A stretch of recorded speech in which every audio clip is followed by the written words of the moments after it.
Hello everyone, my name is Keone, and today in this video I'm going to talk all about the vibrational spectrum, tell you what it is and how you can use it to raise your vibration and to feel elevated emotions so that you can have a happier life, really. I mean, there's so much to it that and so many uses for it that by knowing it, it will change your life. There you go. That's the best way for me to put it. So before I go into what the vibrational spectrum is, I should start by explaining that all emotions have a certain frequency. So imagine that emotions, well, yeah, imagine that emotions are like radio waves, and all radio waves have a certain frequency. And so when we feel emotions, we're tuning into specific waves of emotion, I guess, of this vibrational spectrum of emotion. That I said a lot of emotion and vibrating and stuff, but basically the idea is that when we feel things, tune into all sorts of emotions. Um, Let me just pull up the image because that's going to help a lot more. Scene transition. Well, that was very fast, but whatever. Um, so to the here, you'll see that there's a huge spectrum right here that has all these things. Up here it says enlightenment. I have a reference on my computer, so that's why I'm looking down. You have enlightenment, then you have all sorts of, peace, joy, love, and shame. All of these emotions are frequencies that we tune into. Um, and you tune into them by focusing on them, I suppose. So imagine it's like you tune into them basically. There's multiple ways to do this, but possibly some of the easiest for the interest of time, because the purpose of the video is just to help understand what this is. We'll say that we just tune into these frequencies. So in life, as we go throughout our day, well, actually, before life, let's start before there. Um, we are and always have been spiritual beings long before we were physical. We are immortal spiritual beings having a temporary linear experience, basically. I have another video talking about time and how it works and how knowing this we're able to, well, I don't know if I mentioned that we're immortal spiritual beings, but you are. Um, just before anything else, before I get to anything else in this spectrum and these emotions and all that, I want to express that that's what we are. We are immortal spiritual beings. Uh, and the reason I bring that up is because um, we start out, or we were created in a state of love. On this spectrum, you can see that these higher frequencies, enlightenment, peace, joy, and love, that is where we were created. We were originated. And you'll notice this like in babies actually. when you see a baby, I mean, sure they might be whining and stuff, but right after they're born, usually is the most when you can tell, you can just feel the sense of peace and joy and love. And that's because that's where we originate from. That's where we're created of. And their lives, as we go through life, I guess so as they grow up and as we grow up, we have certain experiences that fluctuate this frequency. So say we got in trouble for something and we start out in this peace, love, and joy, but that something says like, oh, you can't be this way, or like, why'd you steal a cookie or something like that? I don't know what experiences could be referenced, but it takes you from up here, this peace, love, and joy. Maybe you feel a little bit guilty then. So you'll be down in guilt, which is way low on the frequency. Guilt and shame are probably the lowest. There's a couple of lower things, but they're not really mentioned because they don't need to be, because so few people experience them in their life. If you want me to talk about it, let me know in the comments below. But otherwise, it's not really, it doesn't need to be mentioned. But the idea is that as we go through life, we fluctuate on this chart here. But we've always started here, and when we come here, this is where we start. So a lot of people work under or live their entire lives actually under the preconceived notion that they just have to respond. Uh, we have this idea that we have to set prerequisites um, before we're able to feel certain emotions. For example, say you wanted to feel happy, and one of the things that made you feel happy is your favorite food. So the the idea in your mind is that you have like I want to be happy, but I can't be happy until I have my favorite food. Um, so basically, you set a prerequisite where happiness is only given by my favorite food. If I don't have my favorite food, then I'm not happy. That kind of thing. And we set prerequisites or we learn prerequisites throughout our lifetimes. A lot of times we're taught, maybe not by any specific person, but by experiences, by little moments in our lives that we need to have something before we can feel something. But the major flaw in this, uh, and I'll explain in a moment how it applies here, is that again, we're spiritual. We were spiritual beings who decided to come here so that we could learn. We decided to come here to Earth to have a linear time experience so that we could learn and improve and have experiences that we otherwise couldn't have unless we had time and space. If that makes any sort of sense. I'll make another video about that in the future. But the reason why it's important to know this is because we were spiritual before we're physical, which means that if we are spiritual before we're physical, that means we also have to experience spiritually before we're physically experiencing things. This applies to a lot of things like the law of attraction, which basically states that life is a reflection of who you are being, what you feel, I suppose. Life is a reflection of what you feel. So basically, if you feel love, then life will attract and give you more instances to feel love. I'll do a video about that too. There's just so many things. But so the reason that this applies to this is that this chart also then becomes a almost like a scale. Um, you can see where you are on this chart and say, up here, up in these frequencies, enlightenment, all that, that's where we started. That means that instead of having to be something that we create or have to go to, you can think about it then as something we go back to. This is where we want to return because that's where we began. And also, who doesn't want to feel love, joy, and peace? I mean, really, everybody loves feeling joy.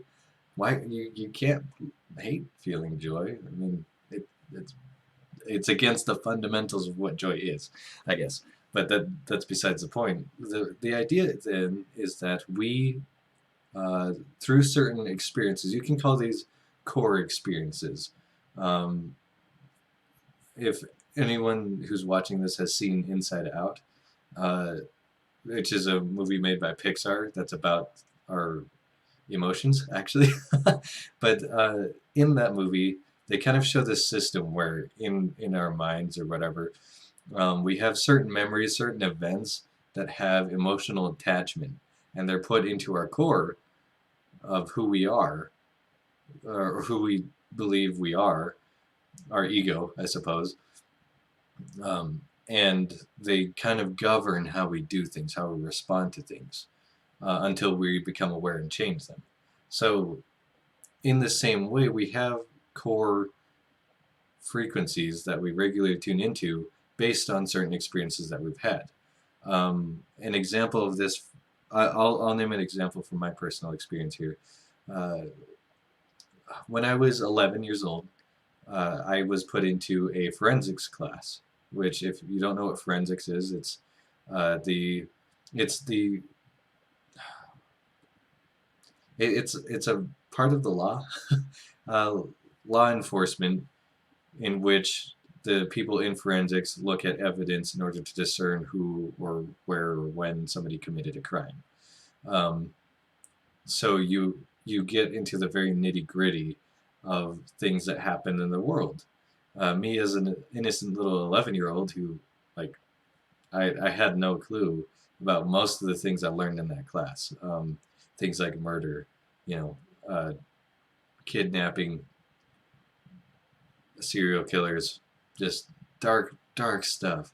I like some of the darkest things that we can uh, explore as human beings. Uh, and luckily, very few people experience that.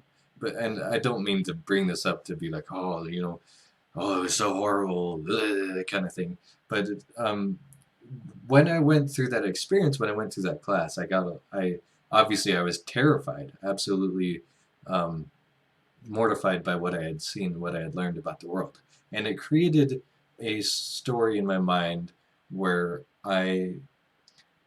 for one, I thought that people were scary and that I couldn't trust anyone, and that they were pretty messed up. Because I remember going into that class one day, and we were watching a documentary about serial killers, and some of the students had popped popcorn, and it was disturbing to me that somebody could enjoy such popcorn while watching a documentary about, I mean, serial killers. So it was horrifying, you know. And so number one, I lost a lot of respect for the people around me because I thought like, how could they? Like, do they have no respect for what this is? What's happening? Are they not absolutely disgusted by what they're seeing? You know, all sorts of stuff. And then the other story I created by learning what I did in that documentary was that there's always darkness around. And so from when I was 11 to, let's say, when I was just earlier this year, so when I was 21, so about 10 years almost, I lived my life believing that um, that the world was dark, that I always had to be prepared to protect myself. I didn't trust anyone. I didn't. I barely even trusted myself, and it created an instance where I attracted more opportunities to have this reflected. You know, I would watch a lot of crime shows, and I would hear a lot of things at school about things that would happen in other schools. And where I grew up, we had security guards at the public schools. I grew up in a charter school, but the public schools had security guards, and that scared me because that mean that it was very possible for things to happen to me or any one of the students near me. Uh, Regardless of all of this, um, it wasn't until 10 years later, it took me 10 years. So from when I was 11 to when I was 21, I, I had this belief. And what that did is that created a set point, basically, um, of fear. So that was one of my core frequencies that I tuned into. That was just something I held very dear, very close to my heart. Um, so that's why I bring this up, is because to show that that's how it works. We have experiences that create um, that put us in certain frequencies, or give us the opportunity to put ourselves in certain frequencies based on how we respond to them. Um, so once we realize that that's what it is, that all of our experiences are just core frequencies that we put, because you can choose.